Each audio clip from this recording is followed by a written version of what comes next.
યુનિવર્સિટીમાં કરોડોના ખર્ચે બનેલ સ્વિમિંગ પુલ શોભાના ગાંઠિયા સમાન।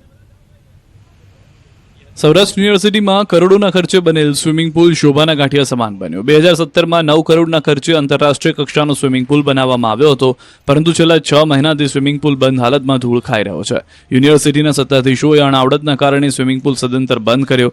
કાયમી સ્વિમિંગ કોચ ન હોવાથી અને મેન્ટેનન્સનો ખર્ચ વધુ હોવાથી સ્વિમિંગ પુલ બંધ કરવામાં આવ્યો હતો। યુનિવર્સિટીના શારીરિક શિક્ષણ નિયામકે જણાવ્યું કે પુલમાં માત્ર 16 થી 17 લોકો જ આવતા હતા, જ્યારે પુલના મેન્ટેનન્સનો ખર્ચ વધુ હતો, તેથી પુલ બંધ કરવામાં આવ્યો।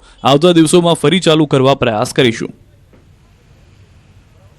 રાજકોટમાં અકસ્માત મામલે કોંગ્રેસનો વિરોધ। રાજકોટ શહેર કોંગ્રેસ દ્વારા નોંધવામાં આવ્યો છે વિરોધ। મહાનગરપાલિકાની કચેરી ખાતે વિરોધ। ભ્રષ્ટાચાર નાબૂદ કરોના નારા લગાવ્યા। કમિશનરને અકસ્માત સંદર્ભે આપવામાં આવ્યો આવેદનપત્ર। ઘણા સમય બાદ કોંગ્રેસના દિગ્ગજ નેતાઓ વિરોધ પ્રદર્શનમાં એક સાથે જોવા મળ્યા હતા।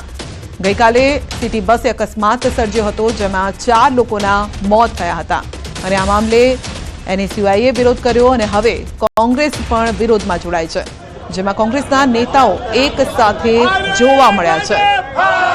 વધુ અપડેટ મેળવીશું સંવાદદાતા અંકિત પાસેથી। અંકિત આપણી સાથે જોડાઈ ગયા છે। વિરોધ પ્રદર્શન ચાલી રહ્યું છે, અંકિત